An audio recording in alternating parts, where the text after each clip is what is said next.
Welcome to the Performance Connection Podcast, the show where we connect you to the highest quality information and leading professionals in the world of human performance.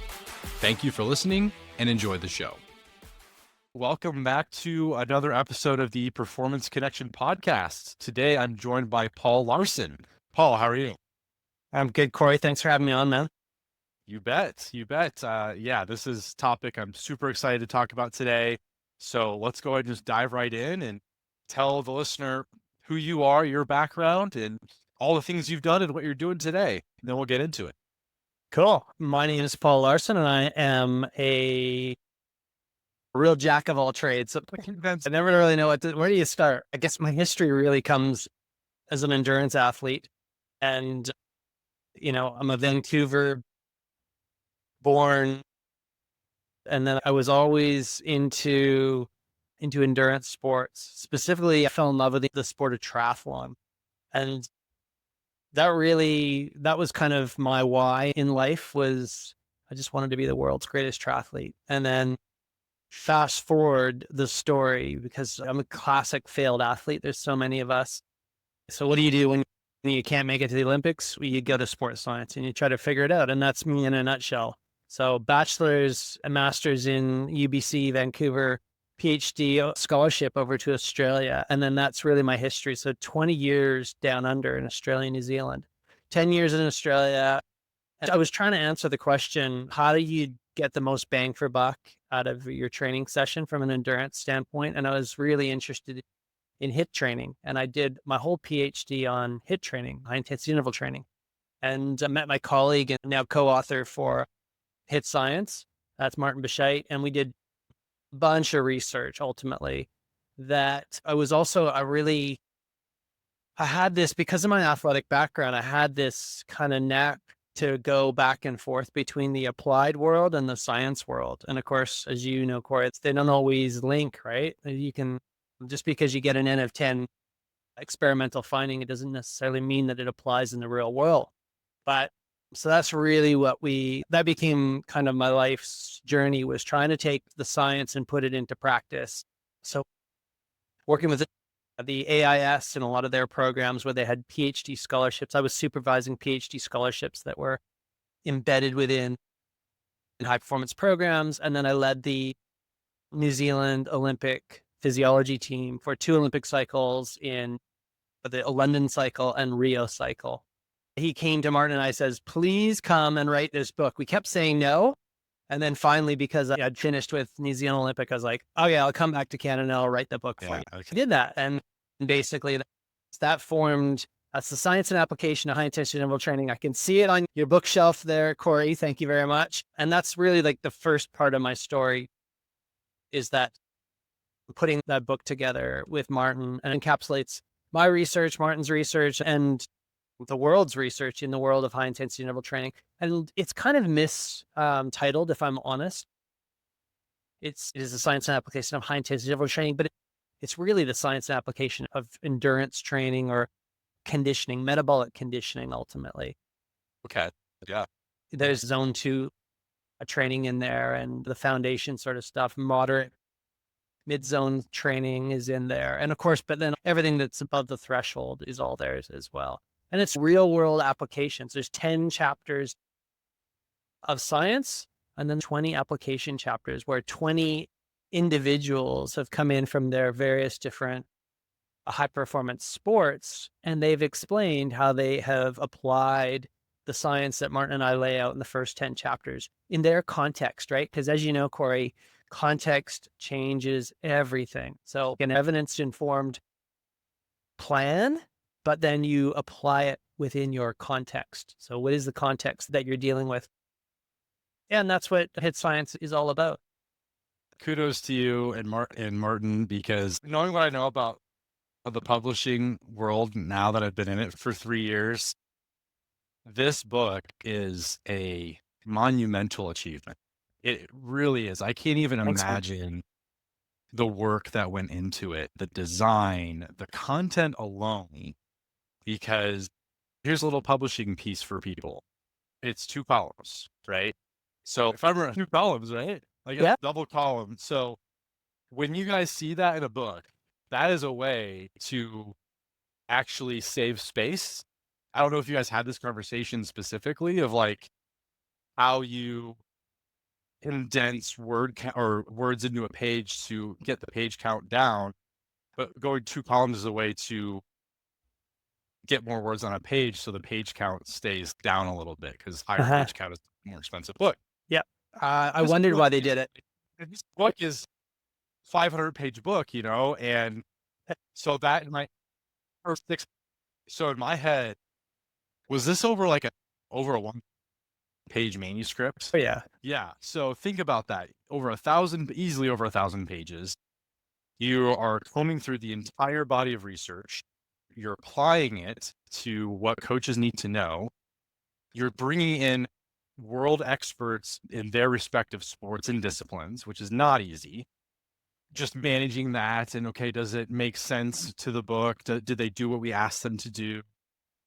And then you guys went a step further, many steps further, really, and created like these sweet, what'd you call them? Like the icons, like the different weapons. Good job. You So did read it. it's like it's like the Bible. Like it's kind of how I think of it. Yeah. But that just kind of step and going, kind of adding the this creativity to it, real worldness to it. I feel like, Thanks. Yeah. So why don't I use that as a stepping off point, Corey, to yeah, kind of just explain what those icons and those weapons are. So we likened weapons to the formats that you could use as a strength and condition. Don't forget, Corey, a lot of S&C is big S and little c, right? So S&C needs a little bit more C in there. That's really what we provide within the HIT science framework. We use these weapons as you need to go in as a bit of a Navy SEAL, Rambo Navy SEAL. You go in there and you've got your various different weapons that you'd apply in your context, right? And that's you might have a short interval. How do you use this weapon? And we explain how you can curve your short interval in terms of the intensity of the interval, the duration of the intensity of the work bout, the intensity of the rest bout, and then the duration of the rest bout, and how these various different things can be catered to get you the metabolic conditioning output that you want. So short intervals, long intervals, sprint interval training, repeated sprints, and then game-based interval training. Those are the various different weapons. Just yeah, so give your listener a little more context. yeah. Check us out at Hit Science or purchase the book, Science and Application of High Intensity Interval Training. So here's my next question. You may not even want to think about this. When's the next edition coming out? And it's coming, but it's we haven't started it yet. But it's Yeah, we will be dealing with that same issue that you just mentioned in terms of page count because it's been of a real success and everyone now wants there's more things to add into it. There's probably 5 to 10 other sports we need to add on top of the 20 that are there. So yeah, big undertaking, but yeah, it'll come. yeah. Big undertaking, I feel, is an understatement. I understand the just monumental task it takes to take something that is essentially kind of your life's work almost. Oh, hey, just update it. Let's just do a new edition. It's not, there's so much that goes into it. Even if all you did was update the research, which is, that would be a ton because obviously research continues to go out. But yes, adding sports, you've grown as a coach since then, since you wrote it. Sure. You guys, even Martin, continue to learn and continue to evolve your thoughts. And Yeah, um, absolutely. so today's overarching topic is going to be AI and coaching. And Yeah. what role does it play? You know, where is it going? Where are we at currently with the usability of AI, the efficacy of AI, or, all the different things it can do. So let's start with, I guess, your entrance into the world of AI and coaching. And then we can get into just like the meat of the topic. Sure. It's a fascinating one. And I don't know, I guess the very first time that I got into it came from really, I actually have to go way back to my triathlon days. I didn't mention, but one of the stuff that inspired me as a young triathlete was this athlete called Pauli Kuru, who was a Finnish athlete. He came third in the Hawaiian Ironman. But it was so fascinating because it was the first display of the polar heart rate monitor in an actual event where he actually used guidance by running at a certain level in his heart rate to optimize his performance. And for whatever reason, I was just fascinated by that because going back to my triathlon days and why I turned to sports science was because I was under the impression that we just, if I was going to just always train hard and always train long, then I would outperform everyone. So that Right. didn't Yeah. work, right? That took me as a triathlete. That works to a certain level, and then it doesn't optimize you anymore. It turns you to overtraining. So I've always been fascinated by technology. And then this new technology came into my space, and that was the power meter in cycling. So now we had power output, which was completely different. When you really looked at power relative to heart rate, you could really we started to really understand the difference between an internal load variable, which would be like heart rate. That's looking at something within you variable, which is power output or movement speed. GPS was now coming into the play as well, right? And then as a coach, I was analyzing this and I could do it, but it would do my head in. And I'm sure any conditioner listening, when they're trying to take a look at data, it probably eventually it becomes almost overwhelming. And and then there was a program in my sport of like endurance training called Training Peaks that was a great platform that basically was starting to do a good job at taking all of this data in. So once that was available, it was we started to really hear a little bit more about artificial intelligence. And that was when I became quite interested in it as a tool to help me make sense out of all of this data that's kind of coming in. Right. So, and that's ultimately the goal of the company that I'm part of now, Athletica. And Athletica's job is really to make sense and to summarize and of like really, separate the wheat from the chaff to really show you what is important in the life of an athlete or a coach. So we have both an athlete version and a coach version. It's forward looking as well. We use these principles that are within HIT science. We leverage sports science throughout the whole program.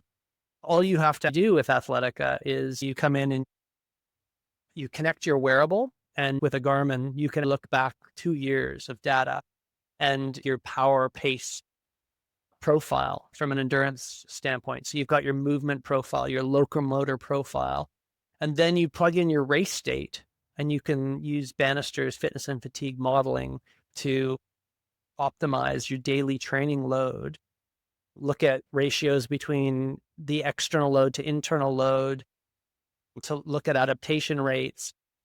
On it kind of goes with, we now have a much quicker sort of solution. And all of these are methods of artificial intelligence. So there's all these methods that have been created and they're continuing to evolve, but they have large names like machine learning, numerical optimization, artificial neural networks. And we use a variety of all these different techniques to plan and optimize for the individual coming into Athletica. Currently, it serves the sports of running, cycling, triathlon, duathlon, and we're just launching rowing now as well. But we're going to continue down the road, put as many sports as we can that are under the HIT Science umbrella into Athletica as well. Introduction to the topic, and I'm happy to expand on Yeah. any of that if you have any questions.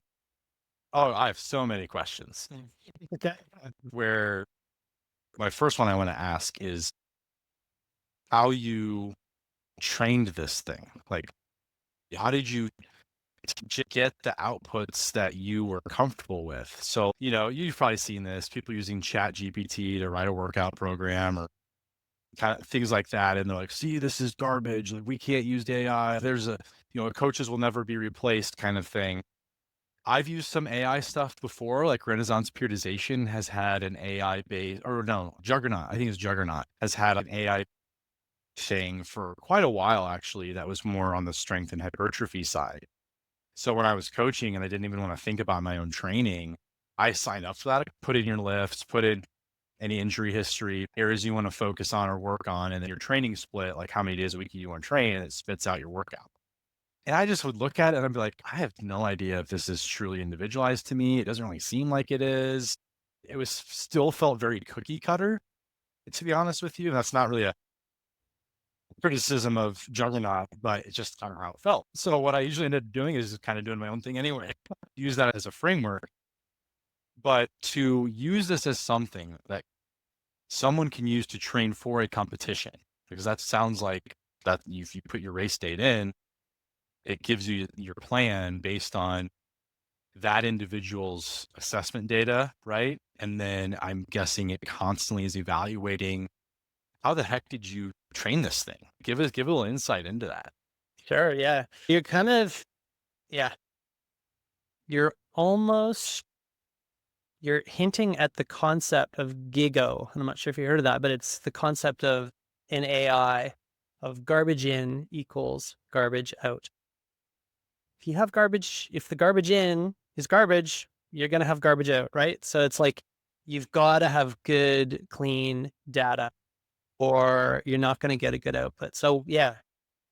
And then you're also hinting at the concept of training, the training of these artificial neural networks. This was my first introduction and connection with our backend guru, Dr. Andrea Zignoli. It was when Andrea, we did this paper, and it's pretty funny because we're going back and I'm the endurance guy. And you're the sort of the more of the strength guy, but I keep segueing back to the endurance model. So what Andrea did was in endurance context, we often look at VO2 max and VO2 during a workout. And what Andrea did was he trained an artificial neural network to be able to, the input variables he used were power output, heart rate, cadence, and I think it was a saturation as well, and respiration rate. And then initially he also had VO2. So you can train it in the lab using all those different variables. And then this is the cool thing about machine learning. You can remove one of them. And because you have the majority of the other ones, it goes and predicts the one that you don't have, like VO2. So what he showed was almost near perfect prediction of the VO2. So what that meant for us is that basically we have enough data using things that are non-invasively in the field in the context of a cyclist or a triathlete, where all they need to do is measure their heart rate, their cadence, their power output, and we immediately get an accurate prediction of their VO2. So that's a very solid trained model. Now, with no garbage, right? Sure. What would be example of garbage input? A garbage input might be something where if you, again, I always go to the endurance context. If you had bad power reading, or a heart rate monitor that you're not using a chest strap and you're using a wrist-based measurement, now you've got garbage inputs. These are not real input data. Perhaps with, I don't know what the inputs are with Juggernaut. I don't even know what the company is. But if your inputs that you're giving there are not accurate, then there's no chance that the outputs are going to be accurate. So the very first thing we need is a robust, reliable, valid, and accurate input sensor into the model. And if we're going to get the output that we're all after, we want this AI to help us. And this is, we hope, where we are at an advantage with our company of Athletica, because we did the hard yards. We wrote a textbook and this is the playbook. We wrote all of this in here first for a good 5 years before we started to develop all of our models. Athletica will succeed or will die, but basically we're very transparent with everything we do. We just take sports science, everything's published, and then we show the world what we do as well. So many companies are a little bit secretive in terms of what they're doing. It's a black box. We basically we're built on the shoulders of giants, as we say. There's, from A.V. Hill and onwards in sports science, right? This is the foundation. We take all of the foundational sports science papers, the things that are in your books behind you, Corey, and we put those into the code. Also work with sensor companies that are sending us stuff all the time to validate. Yeah, this one's coming out in your area, Output Sports.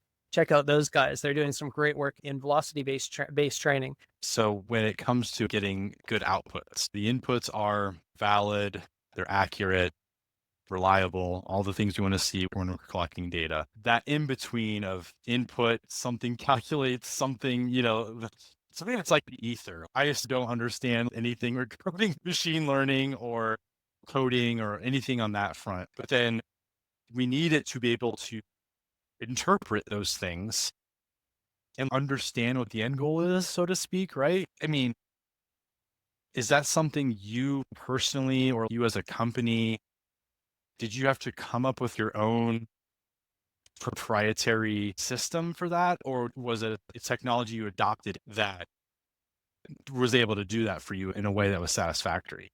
Yeah, totally. We started building Athletica in 20.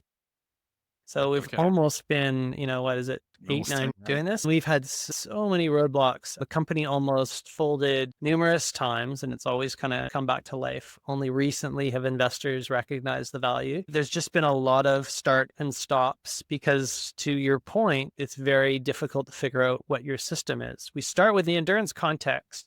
We're really quite fortunate because there's this model from Bannister.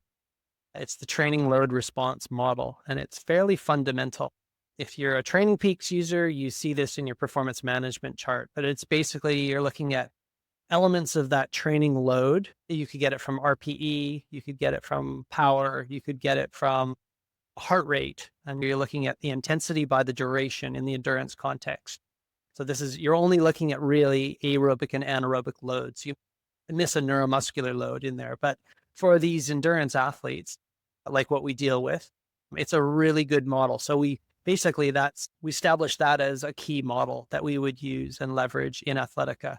Number two, the other key model that we leverage in sports science is the power duration model. And A.V. Hill discovered this when he plotted world record times in both swimming and in running. You just see that classic high intent, very fast over the short anaerobic sports, and it goes to the tail as you go to the marathon and beyond kind of thing, right? So we all, as human beings and really all animals, we all have this power or pace profile.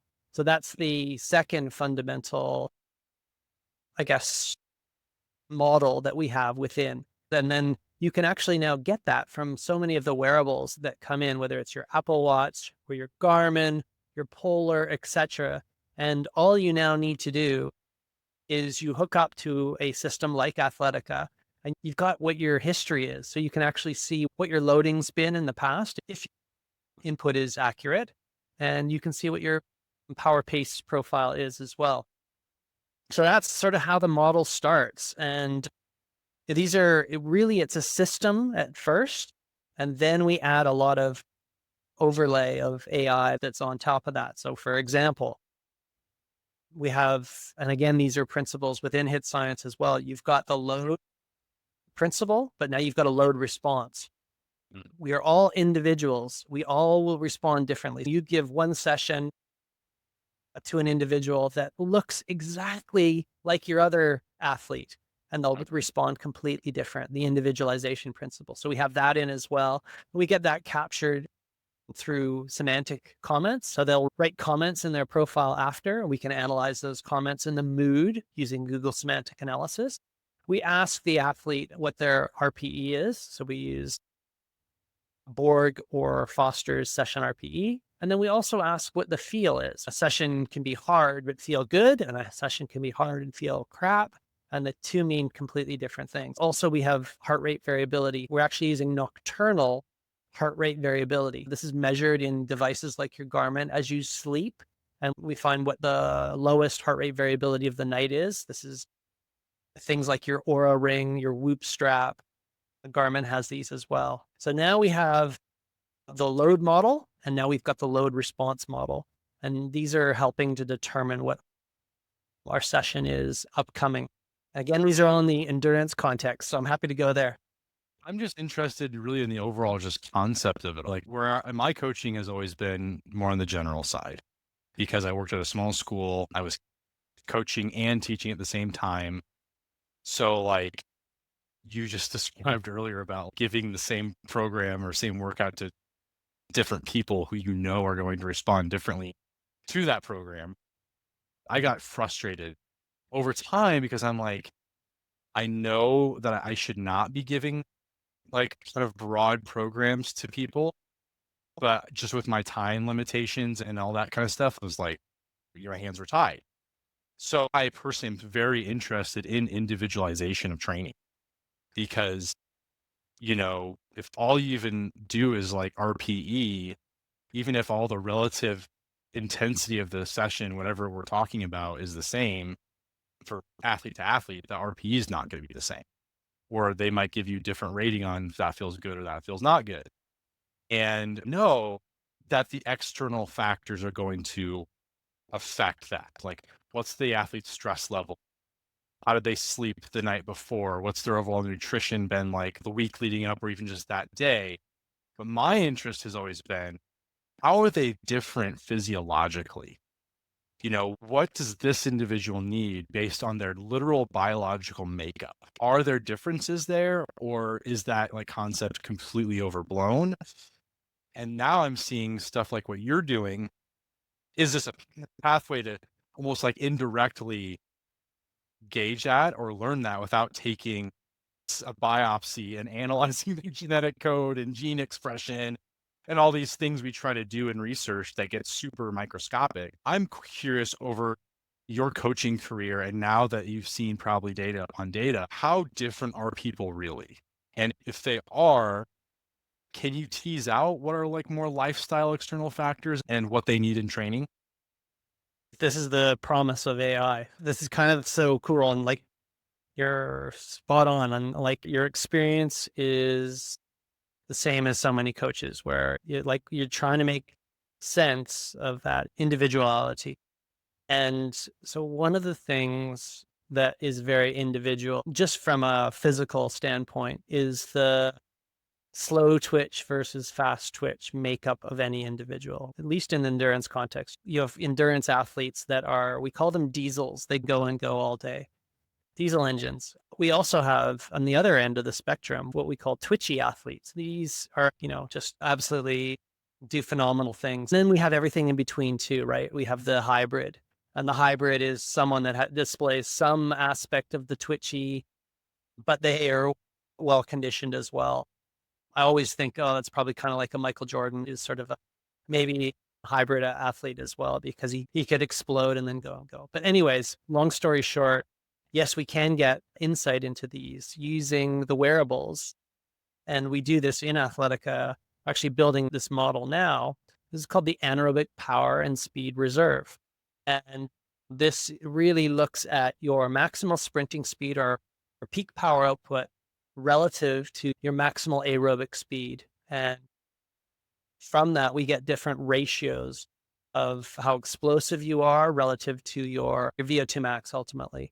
And it turns out that predicts this is a lot of Philip Bellinger's work, but a lot of this predicts actually your ability to tolerate training and the type of training that you tolerate better.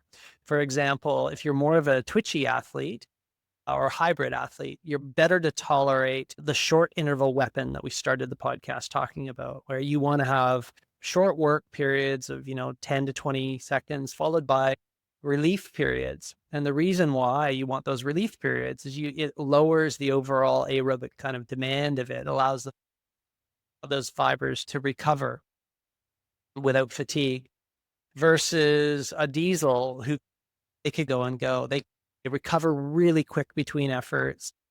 They can do more of the long interval weapon, pick back up the next day and their gun's ready to go, but maybe they're not as explosive kind of thing, but they're just so resilient to fatigue and stress. And all of us that have coached, we've seen both types. And now we actually have insight using the wearables and AI to help determine who those athletes are. And, these are, keep in mind, we have a coach version as well. So this is all coming up for coaches as too, because hopefully you agree with me, Corey. So much of this is we need a helper. along the way because we can't process this. We have our gut and our feel, but if we're dealing with, more than 5 athletes, we need to have some tools at our disposal to be able to give us a little bit more insight into confidence in making these calls in what that is. And that's what we want to be with Athletica coach version.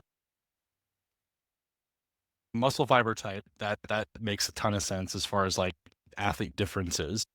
Are any other physiological measures or aspects of our physiology that you've noticed over time and you're like, oh man, like this is really different person and it really impacts how they respond to training or like what they need? Yeah. The first one that comes to mind, and it relates to the fiber type makeup, it is the heart rate variability response. So I'm not sure if you've had many heart rate variability experts on, but this is one of the areas that I've had the privilege of working on a lot. And we hear it a lot if you've got a Whoop strap or an Aura ring or a Garmin and so many others. Basically, you're measuring heart rate variability in various times and locations. The story with heart rate variability is, the heart is not a clock.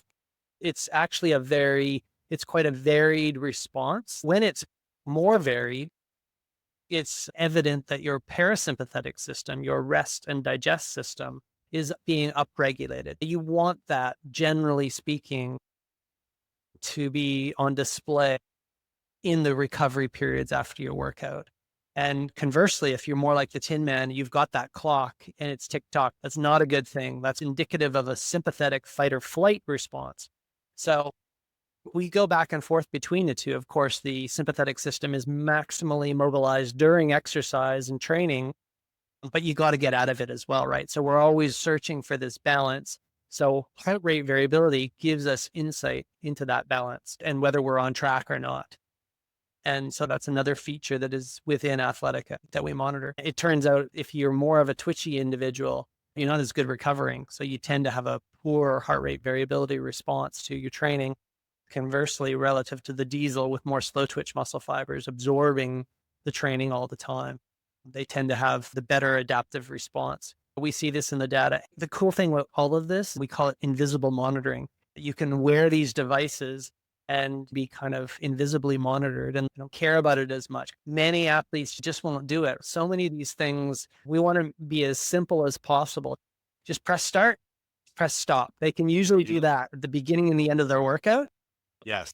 And so that again helps us with the reliability of the data, lowering the GIGO response for the AI analysis. So when you get data on an athlete, you kind of learn their makeup, kind of like how they're built. Are they twitchy? Are they a diesel or whatever it is? What are they good at? Like these, I can think of several athletes like this. Like I had a running back, just so explosive. And I think he was, I mean, most people I think would have wrongly identified him as a lazy athlete because he quite honestly did not like to push himself much in the weight room. But when he could just like seemingly do some crazy things without much effort. And so this concept of like, how do you respond to training? The more I learned, the more I just kind of started to view him a little differently because I'm like, man, if I was training him the same way I train some of the other guys who, let's just call them novice athletes, so they can handle like a higher training load more frequently, I think it'd screw him up. I think he would just get fried. And Stu McMillan was really who changed my mind on this. The recovery time is not the same as other athletes. So my question with telling you that story is, do you use the data? And obviously context matters here too, is like, what's the sport and all that. But do you use the data to fortify strengths? And let's make sure we're working the most of the time in your strength because maybe you're training responsibly better, or to use it to try to bolster some weaknesses, bolster the gaps. Let's use this as a way to, hey, if we bring up this weakness just a little bit, and this is, I think, where zone 2 training has gained a lot of traction recently, is, oh, we can't actually forget about zone 2. I think that's where it's gained a lot of popularity because it almost is like we're bringing up this weakness that people have, or maybe it's just a straight up neglected area. And then a lot of people find that everything else gets better too. Um, what are your thoughts on that idea of bringing up weaknesses? And then I'm guessing the AI has the ability to almost adapt the output based on the goal of That's training. right. Stu McMillan, absolute legend. Couldn't agree more. This is where coach's eye is so key. If you flog this athlete, he's got that special talent, you're probably pushing shit uphill. It's a bad call. This is where knowing that athlete is so key as a coach. But the AI is getting better and better at finding these differences. We call that the anaerobic speed reserve and the profile that you're on. We can get those through the various different ratios in the markers that I mentioned. And then to your question, do you train the strength or do you train the weakness? And I guess the answer is a little bit of both, but more, I'd say more the strength. You don't take a twitchy athlete with talent that you definitely don't want to mess up. You need to give them the right type of training. And this is where probably the importance of our book is really important for you as a practitioner, because you start to learn how to move the levers of training around, especially around the short interval weapon. You learn about how, if you have large pause ratios between your work, that allows the myoglobin, which is the muscle protein, to fill up with oxygen very quickly, and that lowers the VO2 demand. And in doing so, you give that individual in front of you the optimal stimulus. Conversely, if you just went with a fixed formula that you used for all your athletes, that might work on some of your other ones, but you might be destroying this very special talent that's right in front of Exactly. you. Yeah. And yeah, just to your point. So ultimately, you need to give the right stimulus to the individual. You need to match up what that individual needs optimally for them and with who they are. And that's a very difficult thing for a lot of coaches to get right. Certainly, I put my own hand up there. It's taken myself a lot of trial and error, a lot of science and trying to understand these, and then listening to wise individuals like Stu McMillan. Yeah. And then the other aspect that you have to layer on is the sport demands, right? Like ultimately, I'll just think about this running back because I worked with football. His sport will require him to be like certain work ratio, certain that average work ratio, like work times, work intervals, rest intervals. So when I'm like developing conditioning plans and when I was conditioning my team, like that would be another layer to add on to this, right? What would be your recommendation there? Let's say you've kind of maybe found out what you're doing, an athlete is not responding the best to, but yet you feel like, hey, I'm preparing you for the demand you're going to face. So what's the decision here? Do I switch up what I'm doing and then it's not really preparing you for the demand of sport? Or do I just kind of forge ahead and say, this is what it is? Like, we're going to have to do this at some point. Yeah, What are your thoughts there? such an important question. And I think it's where we get it wrong currently with across the majority of our sport codes. And Martin leads the way in this and showing me too, my co-author of Hit Science. Basically, the answer lies a lot in the short interval and catering that interval set still to the demands of the sport. Because to your point, yes, they've got to play 90 minutes or 40 minutes, whatever it may be, right? They need a metabolic conditioning stimulus. We get it, but you need to give them the right metabolic conditioning.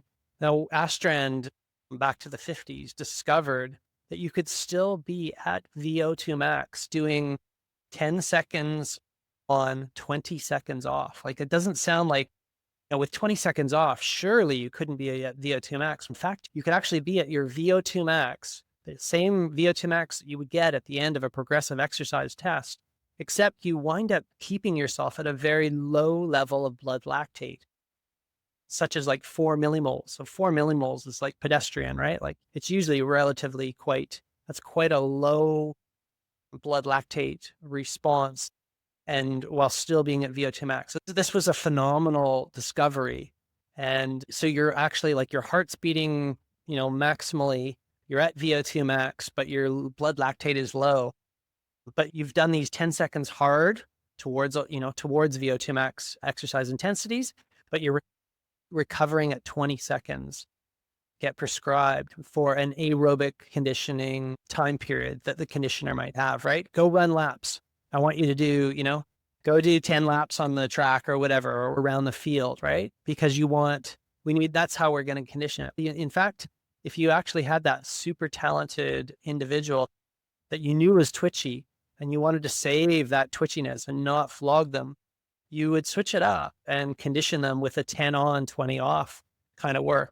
And, with the first 3 efforts of that 10 seconds, you'd still feel pretty easy. But after about 3 and thereafter, you're going to start to see them breathing. They'll be huffing and puffing. Their blood lactate will be lower. And the other thing that's lower is their central nervous system stimulation, right? The sympathetic system is diminished and not too stressed, and that's keeping them in balance. So blood lactate response tends to be analogous with your nervous system upregulation, and you want to keep that nervous system under control. You don't want to flog them. In this way, you can preserve the type of athlete that you just described to me, Corey, and get the most out of that individual, and don't throw them into overtraining and waste them. Yeah. Awesome. I love it. So someone who's came from a small school as a coach, my first thought also, and with anything technology based, that obviously, Athletica has a huge amount of capability to it, right?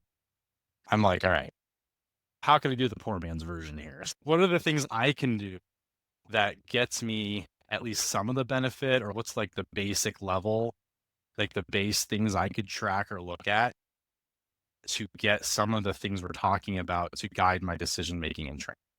Because like my athletes, they're not going to have Aura rings, they're not going to have Whoops. Like some of them will have Apple Watches and Garmin's and things like that, but I'm not going to get an entire team to have trackers or things that are collecting data and then use the app kind of thing. Now, something you mentioned earlier piqued my interest, and that was the ratio. Correct me if I get this wrong. The ratio between top speed and max aerobic speed. Was Yep, that the correct. So I'm thinking like, okay, we ran 10 flies all the time, or most football programs are going to run a 40. Most aren't doing MAS. You got it. Can You got it. you get 40-meter sprint and an MAS surrogate. So, whether it be if they're a runner or meters around the track, and that's usually, or 1 mile is, often you can get you can get an indicator of their MAS just through a 1 mile run. So yeah, and now you've got ultimately a look at those 2 things. You can see now how twitchy they are relative to their aerobic speed. And now you've got your indicator, and now you can, depending on how that ratio looks, depending on how sprinty they look versus aerobically fit they look, you can start to get insight into the types of training that they're going to respond to. So yeah, and this is where you might be able to individually train them in certain contexts. You might be able to take your twitchy group and they might be able to do short intervals, and your aerobic group, they might be able to do something that's a little bit more longer intervals, or more of it kind of thing. So in doing so, you are still training them for the event, catering to the individual. So as I'm listening to you talk, like how an athlete would get their max aerobic speed or estimate it, and you're talking like, running a mile or whatever. And I'm trying to think about my football players running a mile, dying. Yeah. So my thought first is, okay, does it matter the fact that they're not really accustomed to that? But then my also question for you then would be on the endurance athlete side. They're probably not accustomed to maximum sprinting either, right? Correct. So like the fact that they're probably not accustomed both from a movement pattern, motor learning aspects, like skill of the movements and things, and physiologically not accustomed to that specific test or assessment. Like that's not a huge deal, I'm guessing. It could be, actually. I'd warn some caution, right? So again, you got your football player, and this is a huge guy, say, for example, maybe a mile run isn't a good idea. We might not have the conditioning to do that. This is where changing the motor pattern and getting that individual on bike ergometer in the gym might be a safer kind of aerobic test or a safer way to condition them as well. So again, you need to use common sense. If you just know that this individual, you've seen how winded they get just from being out there on the playing field, then you've got your answer there. You don't need to do a test for that individual. So yeah, common sense always has to reign supreme. Yeah. But if you do a bike, does the fact that it's a different modality matter? Or is what's kind of, how would you approach that as a coach in interpreting the data? I guess it's really, we have to ask ourselves, what's the purpose of the training first and foremost, right? One, we're from a conditioning standpoint, we want to enhance that explosive ability, right? And in a sport based context. So don't ever lose that. But at the same time, we might be conditioning them to last a little bit longer so that they can display that, throughout the game. So how do we best give that stimulus, that aerobic stimulus to the athlete if that's the situation? And in a 3-pound linebacker or whatever it may be, the bike might be a safer modality to do that because we have to really look at the physiological system and how are we going to condition that physiological system? A lot of it is heart-based development. So we're looking at the ability to really leverage the conditioning of the cardiovascular system as opposed to anything else. If we get them doing that 1 mile run that I talked about, we got a huge neuromuscular load with that Mhm. big a chassis that's pounding on it. And that just that's not going to be safe. And the coach is not going to be very happy with you as a conditioner for killing their athlete and making them unavailable for the upcoming game. Yeah. If anyone is thinking or listening, I've never heard of max aerobic speed. Dan Baker has a series of classic articles on MAS. He has different ways to test it. He has different ways to develop it. I actually used to use some of his MAS development or in conditioning work with my football players because he has some more intermittent based ones. I think those articles are probably still up. I mean, one's on Simply Faster, I know. So if anyone wants to look more into MAS, Dan Baker has some stuff on that. Paul, this has been great. I feel like we've given the listener a decent like where to find you. So I don't know if you have any more to say on what you're doing or where to find you. If you do, why don't you go and let the listener know and tell us your parting words on this topic? Yeah. So thanks so much for the opportunity to speak to your audience, Corey. So you'll find me on Hit Science. So it's hits double IT. So hitscience.com. And that is where you'll find the book. You'll find the series of courses from all various different experts in the world, whether it's Professor Peter Wand leading a whole course on the anaerobic speed power reserve, practitioners in there like Martin that are explaining how to actually apply it in the field, to the 20 different sports that are in the Hit Science course itself. So check us out there. And then if you're interested in what we're doing at Athletica, check out Athletica. We also have a fantastic forum where you can debate and talk about all of these different topics that we're speaking on here or ask your questions. So that's the Athletica forum. And it was great, Corey. So thanks again so much for having me on. Thank you for listening to the Performance Connection podcast. If you enjoyed the episode, please leave a review, share on social media, and on Instagram, tag @Performance Connection Podcast, all one word.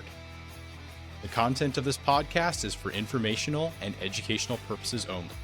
It is not intended to diagnose, treat, or cure any medical condition. Thanks again, and I hope you'll keep listening or check out other episodes.